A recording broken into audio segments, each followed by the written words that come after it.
bright idea to talk about tonight? We'll get to it, Bubba. We'll get to it. What's up, everybody? Welcome back to another episode of the Card Hedge Podcast. I just hit the record button. We're just going today. Today is going to be one of those days. Tonight is the night the internet potentially breaks. It could potentially break tonight. Tonight is the night get banned. or we get completely demonetized, which River would not be happy about. But we'll figure it out. Things happen. Yeah, that's right. For those of you that don't know or joining us for the first time, I'm Omar, aka Retro Hoops. That's my boy JD over there, and down there, right there, this guy right here. That's Big Daddy Lou is in the house. Yep. Another one. Everybody's on Lou. I'm at the bottom where I belong. No, sir. We heard you're on the feature. You're on the feature side. So a little background on Lou, one of the managing partners over at Card Hedge, helping us out, helping us navigate those treacherous hobby waters out there. We've been trying to get you on for a long time, but I'm finally glad that you were able to squeeze us in. At least 2 years. Bare minimum. There's a lot of fake news being perpetuated right here to the audience. At least, listen. I'm always available. It's yeah. You guys are like, oh, you know what? Like, Lou's like the 277th, worst person in the space, so we're gonna put him. Wait. Yeah, he's the head. I'm the head of the. I'm start playing. I Am a Real American again. Keep it up. It hurts when you're the head of the anti-LeBron movement. That's right. Yeah. That's right. You are you are firmly the president of that club. Dude, did you hear that he petitioned the NBA for not calling enough fouls on him? The Lakers actually wrote an official letter petitioning the NBA. Why aren't you guys calling more calls for LeBron James? Yep. Next game, he's going to go to the free throw line 37 times. Jesus Christ, man. I don't know. The funniest part is, even if they called him, you don't make him anyway. That's true. I can't. He's 65% from the line this year. Like, what are the Lakers whining about? Yeah, what is he? Exactly. Yeah, what are you gonna do? Okay, get him there, but he's no Harden at the line. Yeah, right. Like he's gonna hit one out of every three, or he's gonna hit. It's like, come on, enough with the crying already. He can't. He's not gonna be able to recruit his way out of this, right? Because the Lakers have no chips to bargain, right? And anybody that he does recruit, he's gonna end up pissing him off, and because he's gotta be the show. Listen, there's a thing that we have here in Texas. It's called land management and herd management. Lou, I don't know if you're a hunter, but part of what they do is that in every herd there is a bull that needs to be taken out. And the reason why he needs to be taken out is because he's still strong enough to fight off the young bulls, but he's too old to mate with the younger does. So they can't perpetuate the species anymore. So they have to go and take that bull out. It's called a cold buck. We got to go take him out, right? And that's what LeBron is. LeBron is a damn cold buck, right? He's just powerful enough and strong enough to still keep these young guys from getting any shine on his team, but he's too old to try to even accomplish anything on his own. He can't carry a team like he used to in 2003, 2004. He's got to go. He's like 38. He's got to go. I felt the same way about JD and Card Hedge, which is why we had to recruit you, Omar. True. We had to put him out to pasture, and then JD's a cold buck. Yep. I couldn't agree more there. There's no arguments there. So I have a great topic for you guys, and this topic came as a result of. So before we even get into the topic, You're Lou. Talk a little bit about the memorabilia group. Walk us through that for a second, because you put that together. That's a thing that we got going on. There's a Facebook group for it. A couple other things. Kind of walk me through that a little bit, because you're really big in the game worn memorabilia space. You have some absolute grail pieces that any basketball aficionado would love to have in his collection. So walk us through the memorabilia group piece, and then we'll talk a little bit about some of your big pieces that you got. Yeah, for sure. I mean, it's I love cards. you know, I still love cards, but I kind of made a switch, you know, maybe 18 to 24 months ago. You know, more because my kids, you know, are now of an age where, you know, they're kind of into like shoes and jerseys and like that stuff. And don't get me wrong, they'll rip wax, you know, like if I bring them home, you know, a box or something and they enjoy it, but they haven't quite gotten the full collecting bug, you know, like the way that we all have it for cards and things like that. But when I started to make a little bit of a switch and start to, you know, like, hey, look, I got a pair of Jordans, you know, I could kind of see that they were pretty into it. Yeah. Excuse me, sort of enjoyed opening up the boxes. And then I was started making a couple of like, you know, just like little videos with them. And then, you know, with like my son and my daughter and, you know, like they would help out and I'd make them like kind of try to remember like what it was. And, you know, so that kind of became the impetus for it. You know, especially as cards were starting to get pricier and pricier. It was a challenge to stay in that sort of like middle to upper end space, you know, which is where I try to play. So yeah, I mean, I kind of fell a little bit backward into it because about 3 years ago, you know, as I started to take a little bit more of an interest in memorabilia, I wound up buying a pair of Jordan final shoes at auction from Golden, and at the time, you know, like they weren't. It kind of wasn't what they are now. Like now, you're starting to see like, you know, these like the Flu Game shoes came out and did like $1.4 million, and then there was a pair of breads from the Last Dance that did like 2.2 million, right, or whatever. So, but I had bought it. I had bought the pair that Jordan gave to Sonny Vaccaro from Game 4 of the '91 Finals, and when I bought them, like I just thought it was cool. I was kind of looking at it as like a place to park money that would, you know, kind of slowly and surely appreciate over time. You know, and then as I started digging in and learning a little bit more about like photo matching and like how rare some of this stuff was, you know, it kind of became, you know, it just started taking over, you know, kind of like the way cards do, right? I mean, as you start to enjoy collecting something, you just kind of keep going and going and going. And that's the best part about the hobby. You know, you can anything and you just kind of keep, you know, try to have as much fun with it as you can. Yeah, man, this just the way you're kind of just like nonchalantly talking about the shoes that Michael Jordan gave to Sonny Vaccaro. It's like, man, that's such a dope space to be a JD. You're just like, we get to live vicariously through you in our group chats whenever you show us some of the monster stuff that you got, man. It's pretty dope. It's fun trying to, you know, wheel and deal. Right.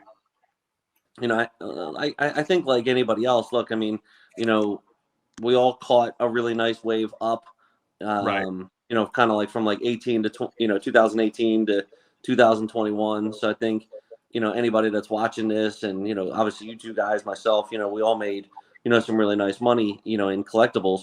But look, I mean, 2022 was disastrous, you know, and 2023, you know, kind of, it's still down. I don't think it's not as aggressively moving lower as it was, but you know, I think there's still a lot of us, you know, that are still taking lumps. So it's always fun to, you know, to talk about your winners, but you gotta, you know, you gotta be transparent and throw out like, hey, you know, I've screwed up too. I mean, like I definitely top ticked, you know, some markets for sure. I mean, I was, you know, I did well on some Steph Curry stuff and then I did terrible on some other stuff. So, you know, you just, you know, you win some, you lose some. You hopefully to balance out the ledger at the end of the year, right, with the goods and the bads, right? And for sure. Look, I mean, you know, in the interest of full transparency and you know, trying to give everybody a good chuckle because you know, like right now the economy's rough and you know people are down. You know, as it relates to you know stocks have been down, not this year, but you know from the peaks. But yeah, I mean, look in 2022, I mean, I ended in the red. You know, I felt like a little bit of a leper on the state, you know, getting a refund, like you know, from the IRS. Like I'm like I don't think I've had a refund since I was like 16 years old working for you know, you know, like working a part-time job, you know, delivering dairy products or something. So.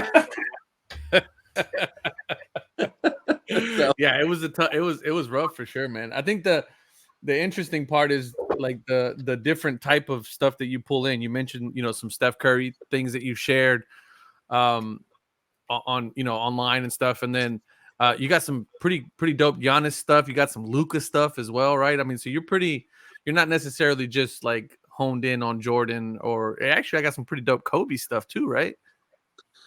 I don't have a ton of Kobe, although I did just pick up a game jersey for Kobe from, I think it was, I'm getting it photo matched now. I think I got it from 2005. Oh wow! But it came with a really strong letter of provenance, which is cool. It came from like the Lakers Foundation, and so I just sent that off to Resolution. So for your audience, at home, the photo matching is very, very similar to card grading. There's 3 or 4 companies that do it, and they and the price points sort of align in the same way that they do with card grading. So you guys know how, like at least let's just talk modern for a second. Like traditionally in modern, like if we all had the same card, let's just say we had some kind of, Giannis, whatever, silver prism or whatever, it would do best, in a PSA 10 over, say, like a Beckett 9.5, right, an SGC 10, etc. So photo matching kind of operates the same way. Like my gray would be the PSA of memorabilia, and then after that it's like Resolution, Davios, and Sports Investors, are like the 4 Top big dog. ones. Yeah. So that would align pretty similarly. So, and then you just do your best to try to figure out, like, okay, who can get it done, at the best price in the shortest turnaround time, etc. But so the same I have stuff that that. everybody else is chasing from these grading companies is who can get it done the fastest, the quickest, the most accurate. And and ideally the cheapest, but I think, but these companies know it's kind of like, you send them what you have, and then they price accordingly. So it's kind of like if you send them a Kobe jersey, they're going to be like, that's $3,000, to photo match that. And if it doesn't match, you're SOL. You're out $3,000. Yeah. Some like Resolution gives you, they'll give you a rebate, maybe like 40% or something like that. But the other companies are just like, yeah, cost of doing business. Yeah. Wow. I was going to ask how much it was. That's way more than I thought. Yes, but it's not always like that, though. I mean, it's like it depends on, like, the star players, right? It kind of be like an upcharge, at PSA. Sure. If you guys, like Omar, you were just telling me about the the Hakeem, gold to 40 on the titanium. So like, like, just say you bought that raw, and then it comes back, like, I mean, really anything right above a 7 or higher, PSA is going to upcharge you. Yeah, for sure.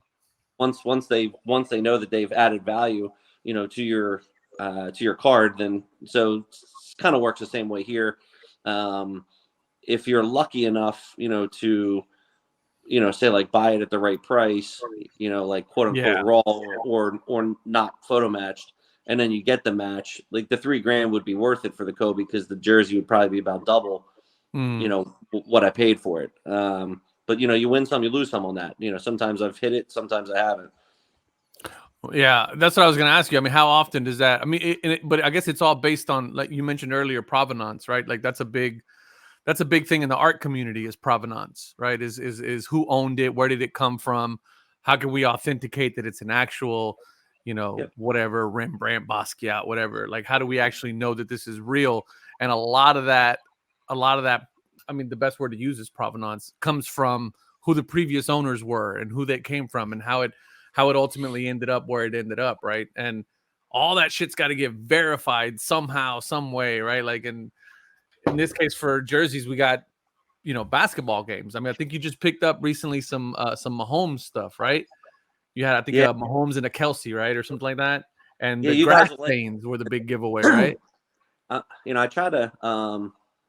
I think this is kind of cool for, just for the audience and just chit-chatting about it too. Like right now, I think we can all agree that the space is challenging, and and that's, in both. I mean, it's memorabilia and cards, and and everything that goes with it. But like, if you if you just kind of like keep asking and posting, and like, what I have found, and at least what I try to do, is, if you're going to do something like that, because that was like a really high end transaction, it was pretty cool. Like I was able to do a cash trade with this guy, and he actually took my Mahomes. I had a champ ticket numbered to 10, Beckett 9 with an auto 10, so he took that in cash, and then I got the Mahomes game jersey.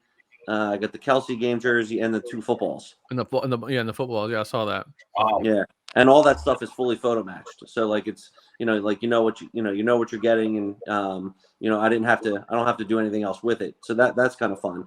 So like sometimes, I think a lot of people know me in the space is kind of like I'm one of those guys that'll like try to do a deal that nobody else will. Like I'm open to different things. Like even if people are. Like sometimes it's either me or, or the potential seller, you could be like upside down in something. And, like if you can just kind of find a way to, get somewhere close on, values where it's not like I'm not your side. It's like, like let's just, some of this has to be about fun too, right?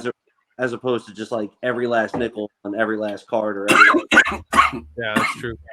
So, like I just sold a pair of Jordan 13s that were photo matched to a regular season game. And, like I felt like I probably could have got a little bit more, but I did the deal with my buddy and it was a good, like, he paid instantly. I shipped instantly. Like the deal was nice and clean.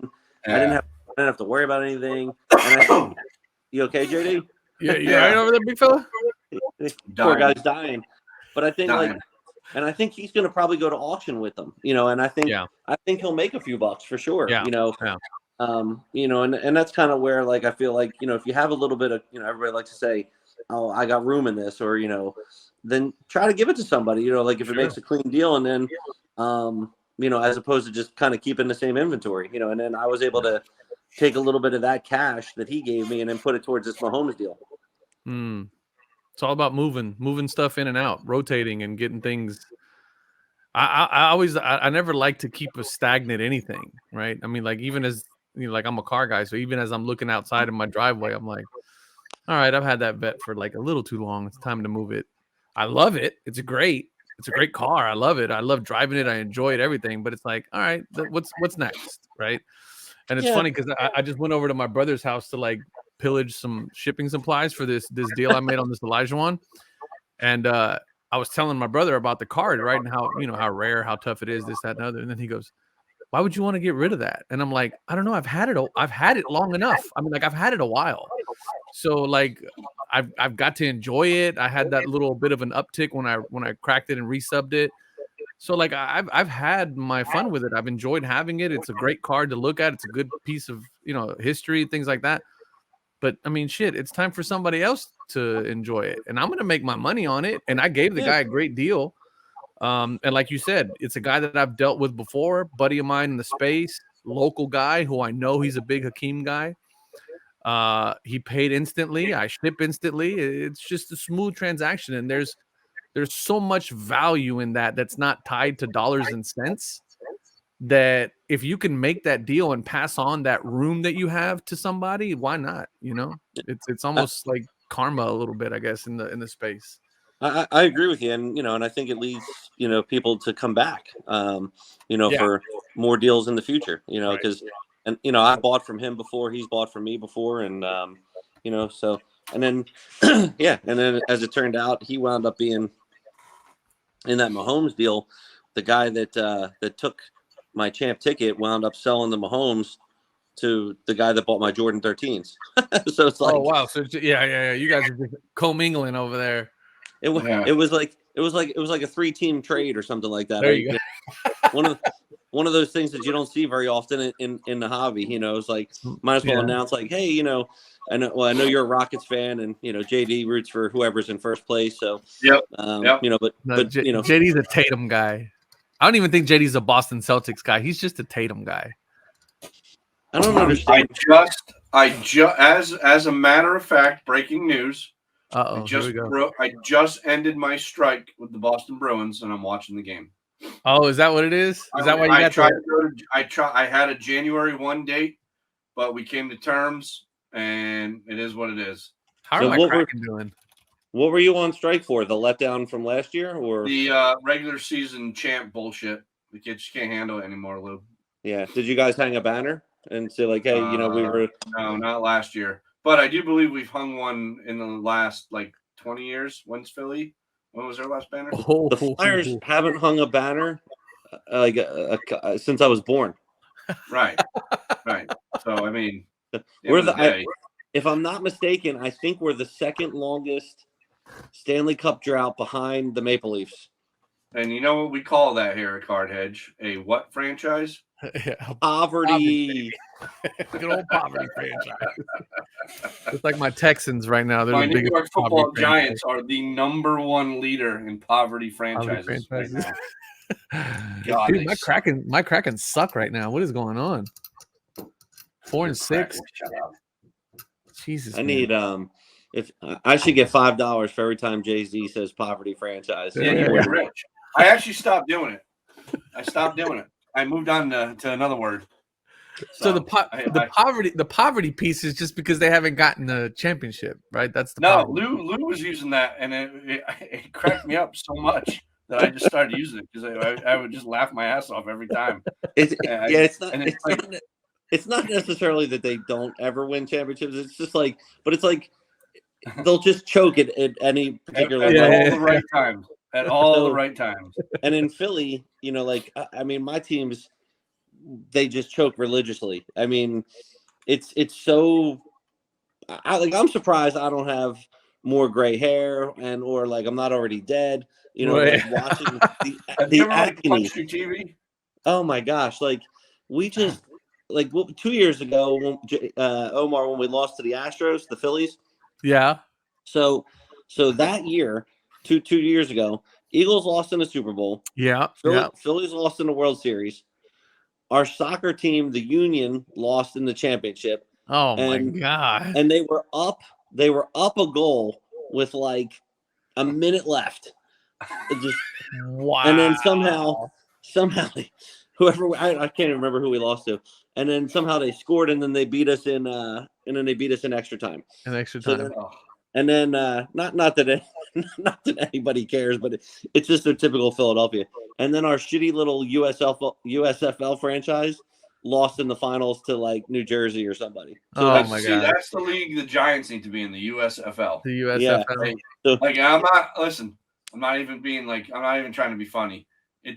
I can't even from where my head was at going into this NFL season. All right, we're gonna make the playoffs and keep moving forward here. We might not even win a high school Thanksgiving game. They're bad, man. Anyway, I don't want to dampen the mood talking about. Meanwhile, my boy Stroud is over there looking like a straight dime piece right now. Which is odd because he's an Ohio State guy, right? Yeah. Oh, yeah. Yeah, so he's bucking the trend literally because usually Ohio State guys suck in the NFL. Wow. They all do except for Stroud. Yeah, he's killing it. So we'll see what happens. There. But listen, I don't even have to say anything. I can listen to Lou talk about this crap all night. But you had this topic. You had first off, Lou, I want to let you know this is the most that Omar has done for this show in probably 5 months. He hasn't said crap. He just sits there. He looks at shit online when we're talking. We just fucking wing it. He became sort of like a Spice Girl, just too big for the. You know what I mean? Next thing I know, he's dating David Beckham. Crack out the beers. Let's go, boys. Shit, I wish I was dating David Beckham. So now you come on, and all of a sudden he's got he's prepared. He's got topics. He's been asking good questions. No, I'm gonna tell you why, bro. It's the effect. I don't know. I'm a fun, lively guy. Have more high level guests on. So here's what's interesting. I'll share this with you guys. So I did the video here recently about our partnership with Mascot to get comps data and stuff like that on the Mascot platform, which they got up and running, and it's running beautifully right now. And I did a video just kind of showcasing that, right? I saw that. Been a little bit since I've done a video. I kind of want to get back into the groove of things before the beginning of the year. And somebody made a comment on that video. The guy's name is Jay Giuliano, I saw that 2310. comment. Okay, so that comment was a really good comment, and it had a really good question tied to it. And the comment says, someone should do a show about what comp means. And he goes on to say, a sale is just a sale. Importantly, a comp is merely a reference point. It does not determine the asset's value. For an ascending value of an asset or a declining value of an asset, a comp is just short for prior sale, but it's being overused as a proxy for value. And he says, goes on to say, some stuff about the mascot thing, where he says kudos for them, adding the couple of features that they have on there. I thought that was really interesting, and the reason why I was excited to talk about that, Lou, is that you have, aside from your, from your involvement in the hobby, your background is in finance as well. Am I correct there? Yeah, but before this, my prior life was as a financial advisor, and then manage money for individuals and small businesses. There you go. Okay, so I thought that was a really interesting question, and I was really interested to get your take on this, because what he's talking about is ascending and descending values of assets, and at what point do you take the last sale? How much weight should we really be putting on that last sale in terms of what the value of it ultimately should be? And it was interesting. It was interesting that I read that comment, right? That we were having you on, and you having your financial services background, and then this deal that I just did with this guy for the Akeem cards, where one of the reasons why I love dealing with the seller, and shout out to my boy Khalil, is he always we both come with like facts, right? Like, hey, here's the last sale, right? Here's what it did. Yours may be a little bit different, so maybe we give it a 2x bump or a 3x bump. The number that you arrived at, I feel it's a little bit high because it insinuates XYZ, and I just don't feel like that's the case. And so there's quite a bit of back and forth that goes on between me and him, but it's all based on numbers that are currently out there, and we use those numbers to assign a value to that asset. But what this guy's saying in this statement, in this comment that he made, and again, thank you to Jay for putting that comment in there, because I think it's a great comment. He's talking about the fact that we shouldn't be relying so heavily on the comp, which is essentially just the last time it's sold, and that there's much more that goes into adding or giving an asset value. What are your thoughts on that? Yeah, I mean, look. Prior to 3-4 years ago, there was a lot more art, that went into pricing cards, than before all the data tools came out. So there was this, ask price, and then the negotiation started. But I agree with Jay. I think it's good. It's a good point. And I mean, I don't like, especially in memorabilia, where like you can ask for a comp, like, just like kind of like show me something, just so that I know that I'm not like dramatically overpaying, or just trying to wrap your arms around it. Like, for example, like today I was looking, I'm working with somebody to try to get a Joe Burrow jersey. Okay. And, the guy shows me, really nice one. It's white, it's autographed. Joe had a good game. It was like 2 TDs, threw for whatever, 300 yards, they won. And he's like, all right, I want $55K, or something like that. And I'm like, okay, and so then you have to start kind of figuring things out a little bit, right? Then they're like, okay, well, orange is, for whatever reason, I guess it's in jerseys, most people want the road jersey. They like the colorway, so they either want black or orange. The black, so there's a premium attached to those colors, much the same as there would be with like an NTRPA or, gotcha.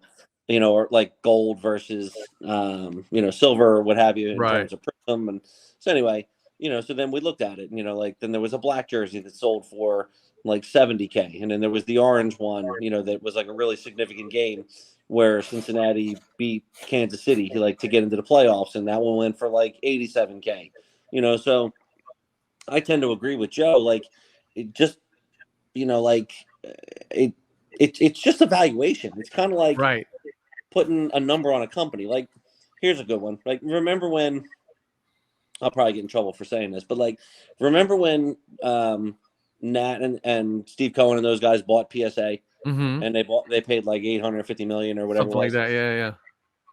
Okay, well then, like, what was it?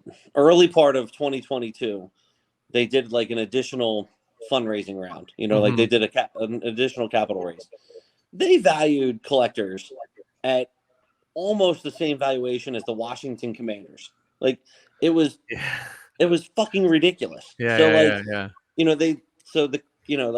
was like 3.7 or 4 billion, some absurd valuation. Yeah, like 4.4 billion. There you go.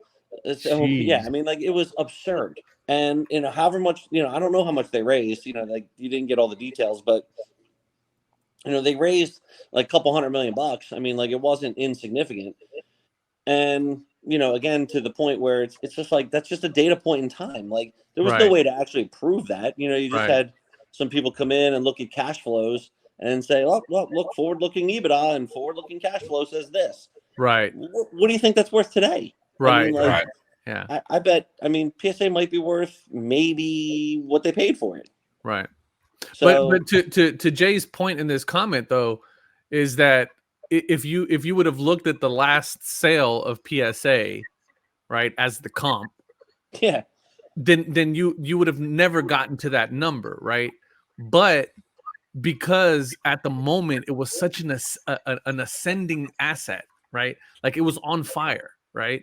I mean, PSA was everywhere. They were on fire. And, like, to your point right now, right? Somebody came in and said, forward-looking revenue, forward-looking EBITDA, forward-looking all that stuff. It's like, okay, yeah, we could get there, right? If everything goes smooth and the wind pushes the sails in the right direction, we can definitely get to that valuation. Now, did that happen? No. Was there ever a high chance of that happening? No, probably not.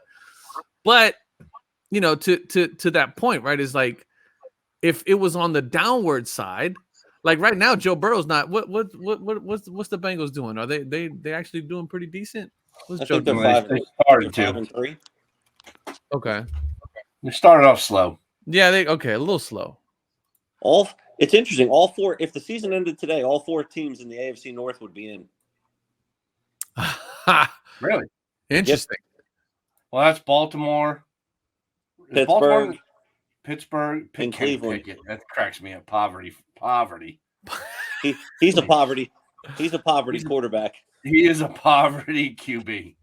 But to that point, though, right, is like, as you are actively trying to, like, negotiate and, again, put a value on this asset that you're trying to buy, the upward or downward trajectory of, in this case, Joe Burrow, right, would play a significant part in that, right? Like, if the last comp was at 100, you could, and Joe Burrow's killing it, then you could comfortably ask 120, 130.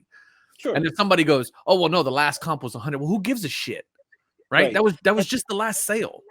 Right. And up to that is then, like, everybody feels entitled to, it's like, okay, let's just say we agree to that. Like, let's just say, okay, we agree that it's 100. Yeah. But then like the dealers and the flippers or whatever, then they come in and they're like, well, I'm going to pay 70% of that. And then, so then, you agree at 100, like, okay, but I'll give you 70. And then they feel entitled to then be able to say, like, no, but then I get it at 70, but I then sell it at 100. Right. I mean, like, or then I then sell it at 120, citing the ascension of this player. Yes. Yeah.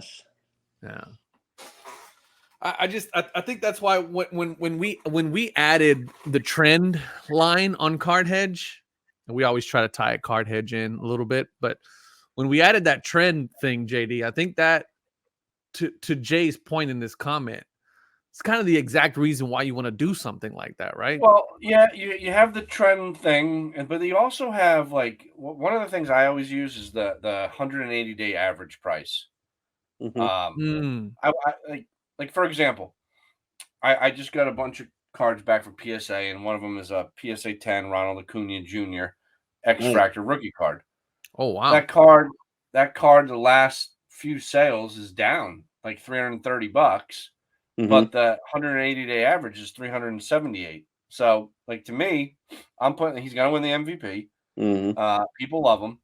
I'm gonna put that card on eBay for $350, and if it sells, it sells. If it doesn't, and by the way, it actually just sold. So, like, boom, there you go, baby.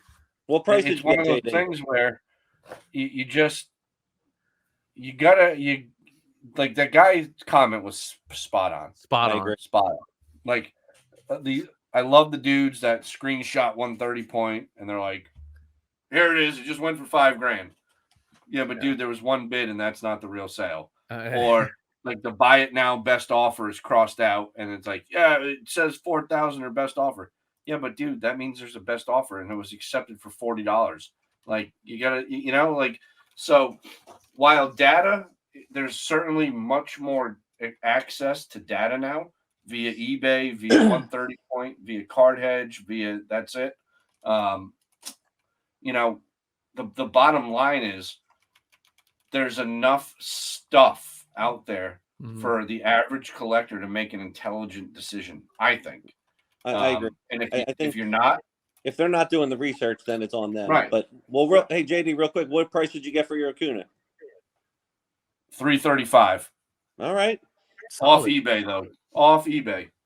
So they're gonna tax you a little bit. No, not. Off eBay. Off of eBay, not on eBay. Right. Gotcha. So what on eBay? That would have cost you another 10-12%, right? So you basically got like 12.5. You got like 365. If I got 350, I would have cleared 300. There you go. I hate eBay. Dude, eBay's such a rip. It sucks. Man. Sucks. That's why I don't understand. And Lou, maybe you can chime in on this because this is, and it may just be the power of a powerhouse that is eBay, right? And the infrastructure that they have and the marketing reach that they have. But I mean, damn, man. I mean, Arena's charging what, 3% or something like that. I can't. It's like super low, right? What's the other one? My card post is my card posts, and any of my like, again. I've always said this: the fees you pay at eBay are your marketing dollars. Yeah. That's what you're paying. You're paying for the eyeballs, right? Now, if you're okay with that, then you're okay with that. And yeah, guess what? The majority of people are, because that's where the majority of people list their cards. But at the same time, going back to like the data point, the marketplace points are also picking up. No one ever talks about PWCC anymore, and they're one of the best. The only thing I don't like about PWCC, I physically want my cards. That's my only thing. If I had something crazy, I would vault it with them, but I don't. But I want my cards. And that's the only drawback for me with PWCC. Other than that, I've had nothing but great experiences. But again, they're just one that people don't talk about, other than like Jeremy Lee. So there's enough alternatives out there that are doing cool things where there's a lot more meat left on that bone for us, right? Yeah. Yep. Yeah. I think a couple things. I mean, so even I've always loved PWCC. I've done a ton of business with them, and but yeah, I mean, right now it's just it's a full blown rebrand now. I mean, you got new owners, right? Fanatics is in, and there's been a lot of turnover, in terms of personnel. So I think, give it 6-8 more months, and then once Fanatics puts their infrastructure in place and starts ramping up like their what do they call it? The live breaking, Fanatics Live, whatever all that stuff is. I think. Did JD just turn around and just what are you doing back there, buddy? Nasal spray. Okay, all right. Just I want to make sure I clarify that for those of you that are watching. I wasn't blowing lines. I thought I saw you pull a CD out back there. I was like, what is it? Yeah, I'm sitting here and I'm like, God damn it, my nose is all stuffy. Like, JD, we support you, man. Whatever. Hey, listen, man, you my boy. You my like, man, $100,000. So like full confessions. I'm like 16 days without chewing tobacco. My man. Good for you. It's not like, so here's the thing. Like, I'm going to share a little bit of my life with the whole world right now. I really don't care. But like, at the end of the day, sort of like a degenerate. Mm. And like my brain is wired to be a degenerate. I haven't drank in almost 10 years. I now quit chew, and my brain is like, well, what do we what do we do now? So like I'm drinking like seltzers. There you go. And I don't know what to do. What you're going to end up doing is you're just tacking on some more years to your life there, buddy. Yeah, well, I know that. But like, anyway. So anybody watching that has the same problems. So that's why you're turning to cocaine when you turned around. Yeah. He put down chewing stuff and drinking beer. I'm just happy to be a part of this history. Like I feel so good about that. I've already done those. Now I'm on to something else. Hey, now I know why you guys invited me on. This is awesome. Yep. There's levels to this shit, JD. You can just take levels to that. Yeah. He'll be doing black tar in a couple of years. Yeah. Oh, Christ. Anyways, enough about me. How are you guys feeling about the what's going on in the space now? Anything, any good trends that you guys like? Any, I don't know, sort of visibility where you're like, hey, all right, I'm kind of feeling a little more optimistic, or what have you guys kind of been chatting with the audience? So I would say, for where I play baseball, basketball, a little bit of hockey, a little bit of football, mainly baseball, basketball. I'd say most graded cards are down. I still think that at the end of the day, I think that the shift is going to be like this. You're in this for two reasons: hobby and / long-term, right? Because the short-term stuff is going to drive you nuts. Yeah. There's so the much swings aren't there no more. And it's not like 2020 where you get you pick up your Stetson Bennett Leaf draft for $1 and you get it in the mail, it's worth 20. You know what I mean? Right. And then you send it off to get graded, and now it's all of a sudden worth 100. Bro, once he gets out of rehab, that card's gonna double. I know. Yeah. I know. I got a whole bunch. Stet was at Georgia for 8 years, still doesn't have a degree, and then got picked by the Rams, and he's in rehab because he just can't get off the sauce like Jay did. Yep. They threw a lot of Stetson Bennett in that one. I got anyway, but my point is like I think it's a really good time right now to get your crap in order about what you want to do, right? Because prices have come down. There are and I think so, Lou, I think you'll get this when I say this. Omar, I know you will. Everything in the basketball market, to me, because again, mostly 90s, is relative to Michael Jordan, right? So if he's $2,000, who's the next guy, right? Who's the next guy? Kobe, right? I don't know, right? I'm just saying as far. If he's 2, Kobe's 1, and then everybody else starts downhill from there. Yeah. So, but my point is, like, you guys know I'm a huge KG fan. KG cards have pretty much come down, minus like these like 4 randoms around the world trying to still sell his cards for like thousands. But like they're back at a point where like I can go grab a bunch of things right now. I'm seeing the same thing from the Elijah side too. To that effect, yeah. Like I hate to say it like this, but there's Michael Jordan, and then there's literally everybody else. Yeah. And his cards are like my star cards that I have of him. I have risen in value significantly. Since I bought them, like significantly. Nice. I'd say of all the other cards I have, a couple have risen significantly. Everything else has either gone down or I'm just hanging on to it because I like the guys. I think you guys. Let me ask you, Omar. Answer Lou's question. I'm Papa. I'm with you all the way. I think a lot of, especially when you're looking at the '90s stuff, right? I mean, obviously for me, the modern stuff, anything that I'm buying modern, right? I got my Shingun stuff right here. Anything that I'm buying modern at the moment is I'm buying it.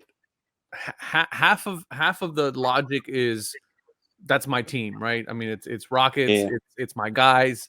I'm buying Josh Christopher stuff. I'm buying, you understand what I'm saying, Lou? It's like that's my team, and so I'm going to collect them no matter what. So there's half of it is that, and then the other half of it is that I'm really excited about the Rockets at the moment, right? Because we got a really, exciting young core of a team, and chances are that, with the way that they're playing right now, with the management that they have right now, with Raphael Stone, who went to the Daryl Morey School of Management. Yep. He's going to end up trading a lot of those guys away for bigger, better assets and so on and so forth. But I think there's maybe 2 or 3 really anchoring guys that are going to stick around. Jalen Green being one of them, and Şengün being the other one.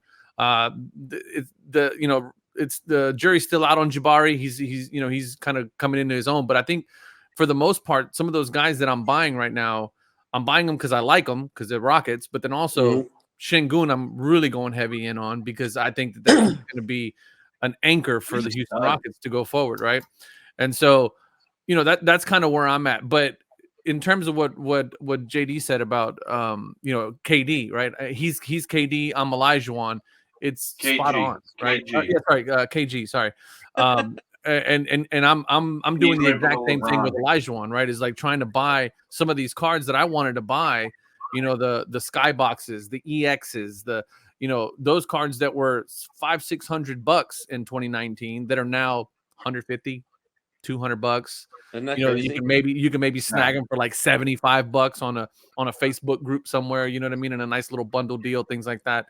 And it's great to have them, right? I mean, like this particular one that I just sold, I sold it because I had it and it was great to have it, but now it's time to move it on, right? And it's time to, time for somebody else to enjoy it. And so I can make room for something else that I've been wanting to grab. And so that's kind of where I see things right now in terms, because I'm heavy basketball. I'm like 90% basketball, 10% football. And that 10% right now is all CJ Stroud because, again, Texans, hometown guy, hometown team. And he's that's the best part about it is, collecting what you love and, being able to follow your team. I'm hoping that Cam Whitmore is good for you guys, Omar. I'm a huge Villanova fan, and I think we just sent him down to the G League. Yeah, he needs time to play. He wasn't getting any playing time. When you say we, are you part of the organization? Yeah, so Raphael Stone called me and he asked me, he's like, "Hey, what do you think, man?" And I'm like, "Look, the kid's a beast, but there's a lot of beasts on the Rockets. I think you need to send him down to the G League so that he can get some play." All right, I just wanted to make sure because Whitmore's going to be good. I mean, I'm not talking about hobby prices or anything like that, but just a very good player. 6'8", 240 or something like that. He was a one and done guy at Nova, but unfortunately for him, when he committed, it was under Jay Wright, and then Jay retired, and then Nova got the new coach last year. So it was like a new system, and one of their best players was hurt from the year before, so like he was out all year. So it wasn't a very good Villanova team. So he didn't.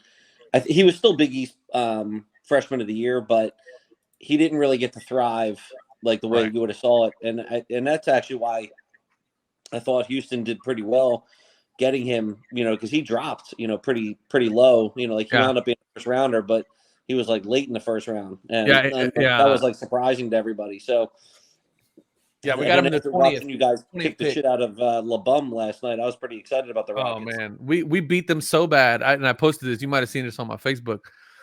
We whooped the Lakers so bad that Boban Marjanovic got 9 points in 13 minutes. We were playing junk time like in the end of the third quarter. You were up almost 30 at the end of 3. Yeah, it's like, come on, man. I think meanwhile the Celtics have come right back down to earth.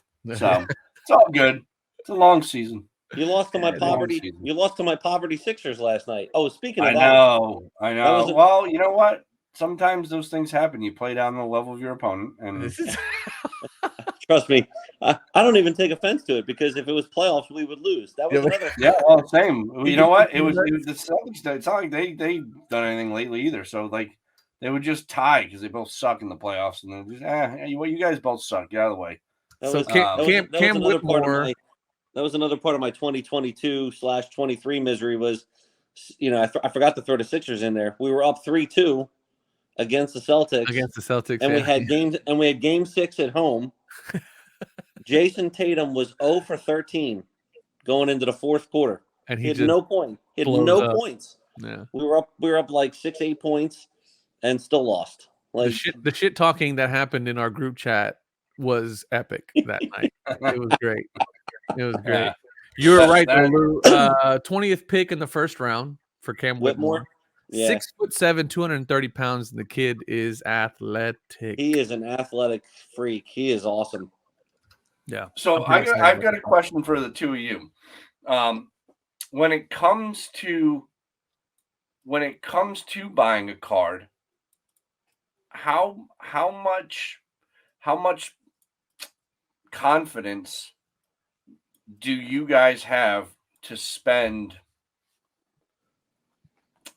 I don't know, whatever you're comfortable spending. Like for example, I have a lot of confidence spending $50 on a card right now. Yeah. Right.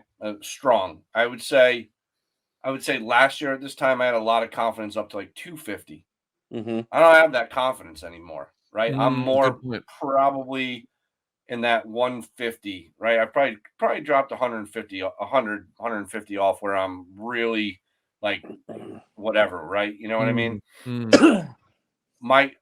There's cards out there that I want to get, but I'm like, I have this fear that I'm going to spend a few grand on a card and then it's going to be worth half of what I paid for it. And I think that's a real thing that I think a lot of people are kind of working through right now. So what are your thoughts on that? Like thought process? Is that you think that's something that's kind of widespread, or is that what drove you to go down to the $50? Huh? Is that what drove you to go down to the $50? Is the fear that I've always found like I do very well buying cards between $20 and $50, grading them and flipping them. Okay. Like that's my sweet spot. But then I try to go and buy cards that are like, $150 to $1,000. But there's a few cards that I want that I don't have because for whatever reason, like I'll give you an example, like a Jordan Flair rookie card. I still have not bought one. And I haven't bought one because I felt like the star cards, there was so much value in those that I bought a bunch of those instead. Now, I'd like to get a Flair, but I think that's a smart move too. I don't know if that card's like super popular. There's a shit ton of them. And yeah, I know it's Michael Jordan and I need one just to have, but like, am I going to pay $2,400, $2,500, $3,000 for a card that is going to be worth $1,800 in 6 months? And then, for someone that doesn't, I save and, make moves to, buy things, that hurts. Yeah. That hurts the operation. So thoughts on like, you think that sentiment is a little more widespread or, Go ahead, Luke. I think, I've actually been kind of watching this and just observing in my own world. I think the market is absolutely vibrant in the $50 to $5K range. Like, I would say this. Like I still. You think that high, huh? I do. And okay. Listen. I don't disagree with you. I'm not saying that because card prices are all going up. I'm just saying the buying pool there is huge. It's massive. Yeah. I would say that's where like 90+% of the hobby lives, and it's good. And the reason why I'm saying that with some confidence here is because if you guys remember, like I bought that crazy collection out of Philadelphia. Yeah. Like a little over a year ago, and it was all that 90s stuff, and I still had some of it like recently. Like I kind of forgot, like because then it was so big. Like the collection was just massive. It was like Right. hundreds and thousands of cards. And I still had some of the middle name guys, you know, like when you're saying like, yeah, it's Jordan and then everybody else, you know, like I immediately, you know, found the Jordans and the Kobe's and all the high end stuff, graded all that and, you know, sold it or kept it or whatever. But then like all this other little like middling stuff that I just kind of threw in the safe, or I sent it to PWCC just to vault it before my wife divorced me, because she was like, "Oh my God!" Like she was like, "Lou, what the fuck did you do to this house? Like, you got 25 boxes completely full of shit." Yeah. And dude, it was so true. And so anyway, like in the last 2 to 3 months, I started like finding more stuff. And she's like, how the fuck do you still have all these cards from the collection? And I'm like, I don't know. Like, I just kind of forgot about them. And she's like, you need to do something with them, which I had wanted to do anyway, because I was trying to like, get some money together so I could buy something else, like a jersey or whatever. So anyway, the long and short of it was, PWCC has this service with NBA, that Mike Baker authentic thing. Yeah. And it's perfect for like these cards that are worth like $25 up to like, a couple thousand. I mean, it's $3 to grade them. You know, they're not graded numerically. They're just graded authentic. Yeah. So I had all these like middling baseball cards of, you know, like the right name players, but like they were just like nonsense, oddball, whatever. So PWCC has just been like selling them for me for the last 3-4 months. And I just sent them like thousands and thousands and thousands of cards. And some of this stuff is getting $5. Some of it's getting, I think the highest card I got was like $4,000, which was amazing. And that was like a Kobe card. But yeah, I'm telling you, I had like, I must have at least 1,000 sales, from say, like this $5 to $10 range up to like $400. And you selling any Coach Prime stuff, or are you holding that? No, what's that? Coach Prime? So you selling any Coach Prime, or are you holding that? Poverty head coach. Poverty head coach. By the way, I was right about them losing that next 5 out of 6. Yeah, you were.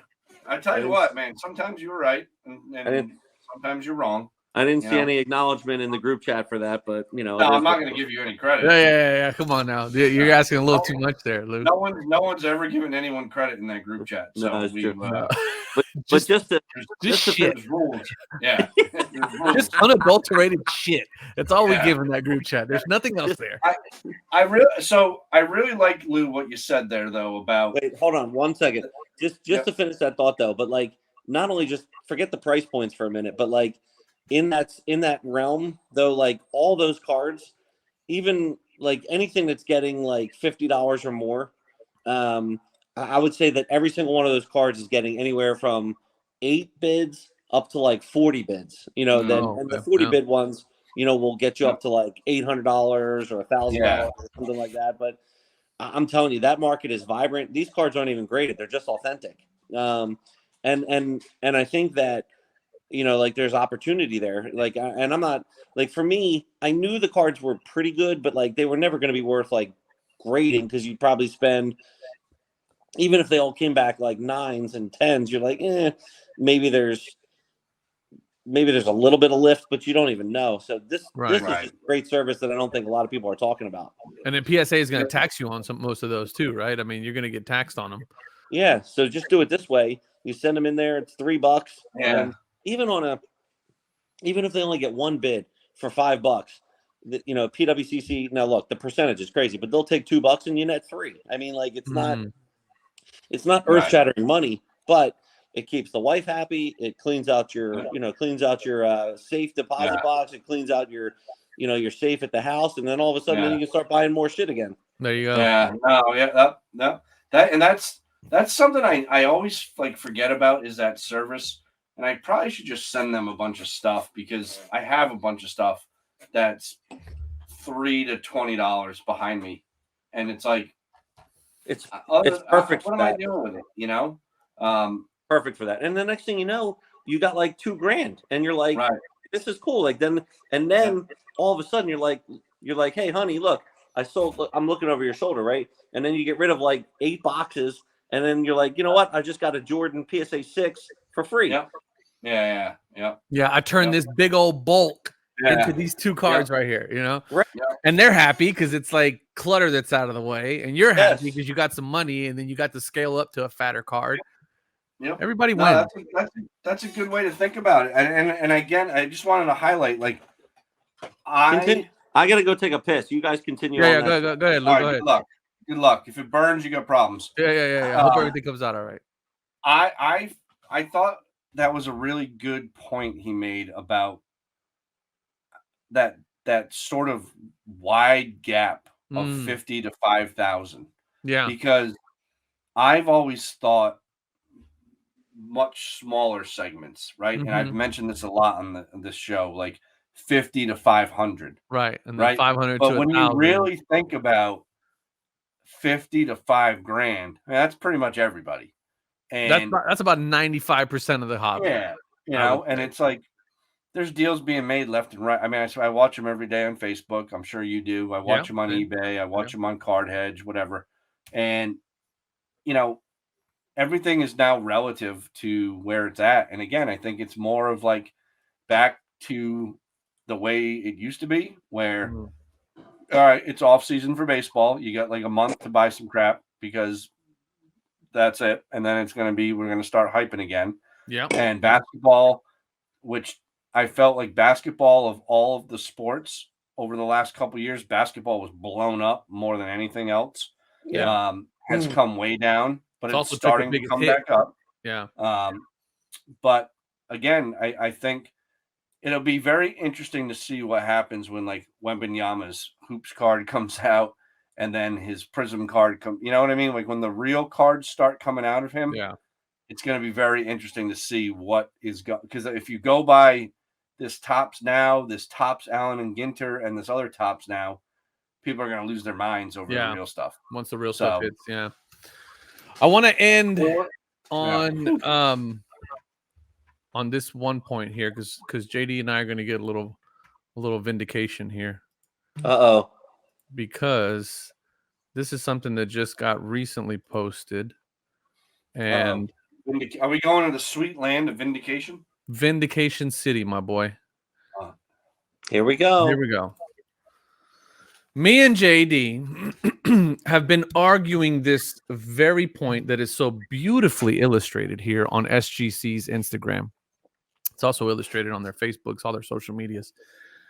And the numbers they just speak for themselves. This is something that me and JD have been talking about for a long time. And this is one of the beauties that we love about what SGC has been doing.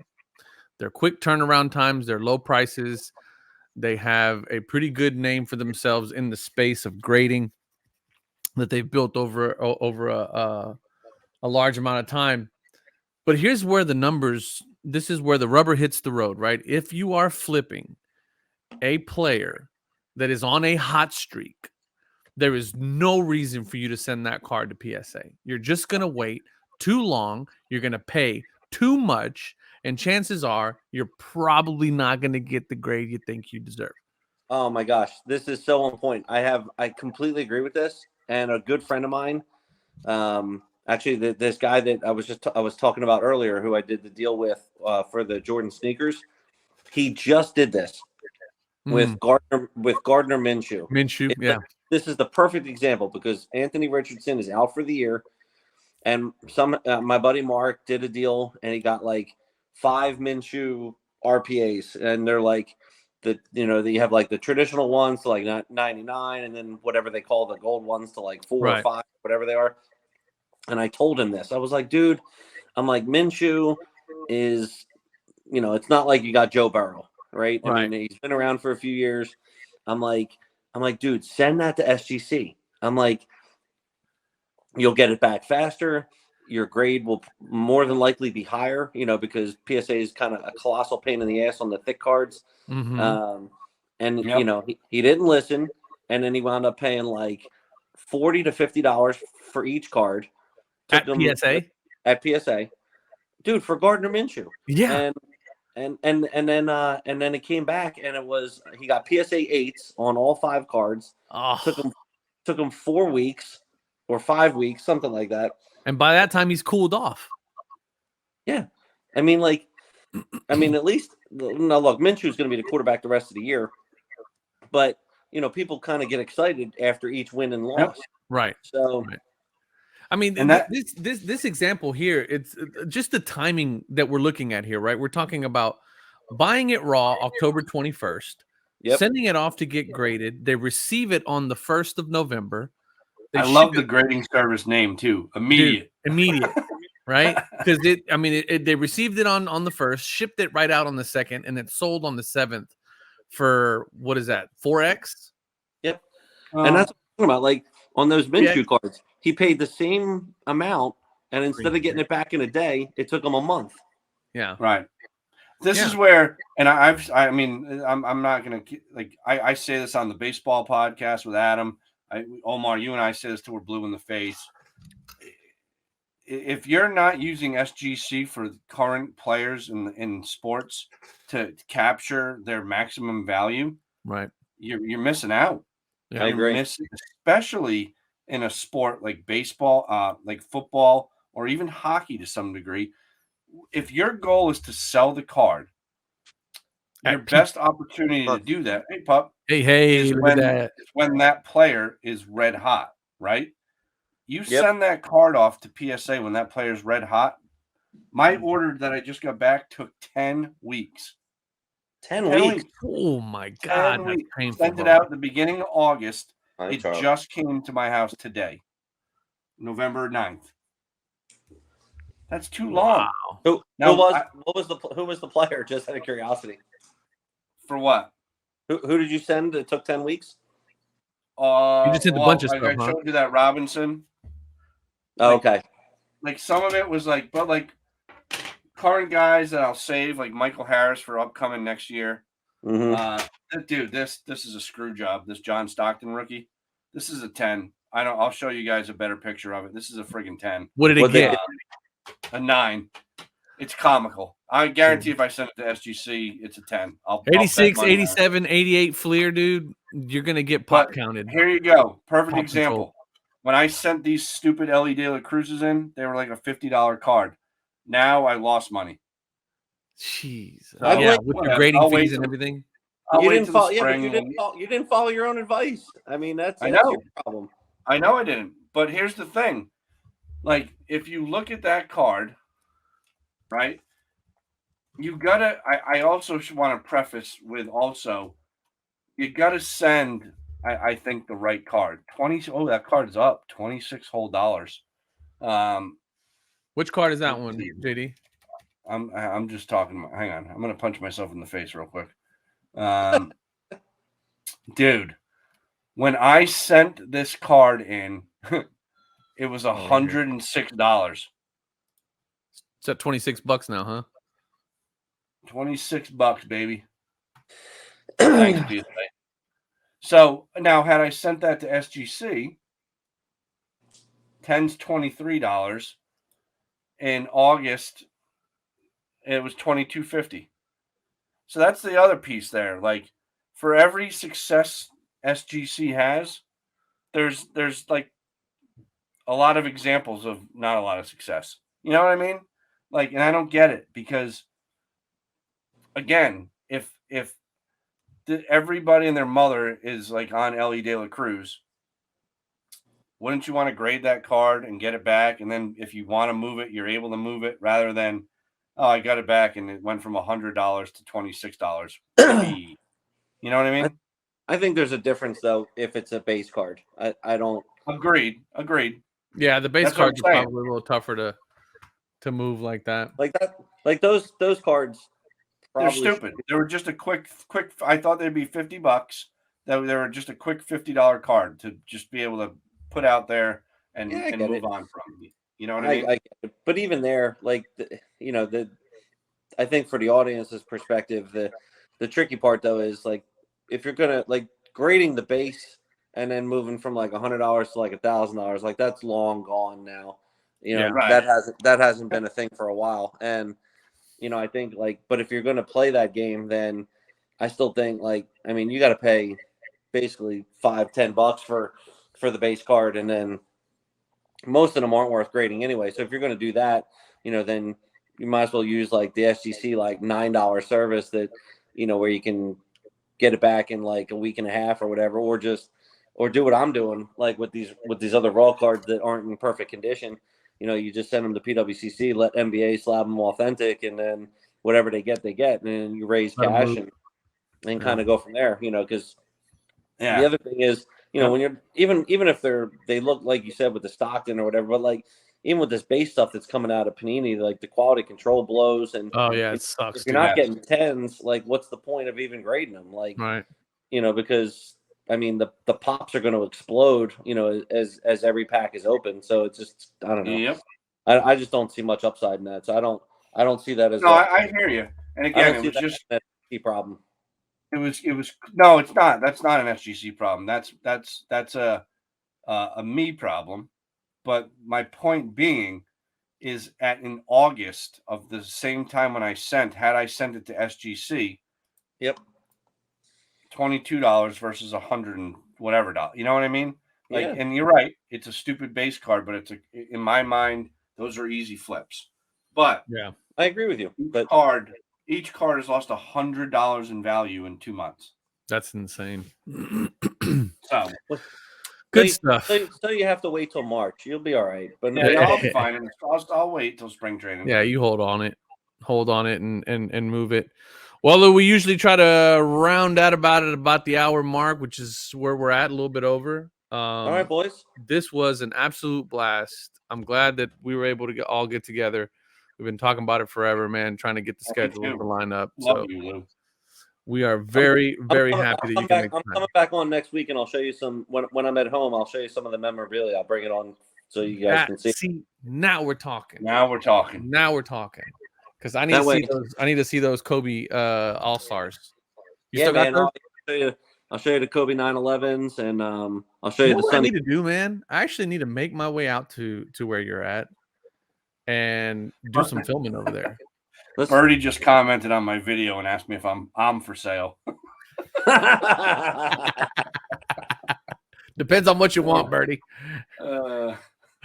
Yeah, I need to actually get out there. I want to get out to your area, get up in the mountains for a weekend with the wife. We've always talked about doing that. It's one of my bucket list things to do is get out there. You know what? Lou doesn't live in the mountains first, and then you can head up to the mountains. Come what? Lou's in Memphis. Yeah. They love me there. He's out there with Josh Daddy. Bring your AK and your bulletproof vest, and you can go to Lou's. Yeah. Oh man, that's Josh teaching me how to hunt. There you go. Yeah. Good stuff, man. Lou, I'm serious, man. We love having you on. This has been absolutely a blast. We definitely want you to jump back on and show us some of that next week, memorabilia you got. Part 2. We could do a part 2. Definitely. Yeah, man. Listen, I'm going home tomorrow, so I'll be next Thursday. Next Thursday works. Let's do it, or whenever. Yeah, no, that works for us. Hell yeah! All right, so stay tuned, folks, for part 2 of Big Daddy Lou's podcast episodes. We're gonna show some pretty dope memorabilia. He's got some pretty badass stuff. You guys, we're lucky enough to be in a group chat with this guy all day, and we get to see all the dope stuff that he gets to buy. So. That's going to be pretty interesting. You guys check that out. Yeah, that's right. Thank you again, Lou, for jumping on, man. We appreciate you. All right, boys. And then we'll definitely catch up next week. You guys keep building Web3 and go on some runs, all right? There you go.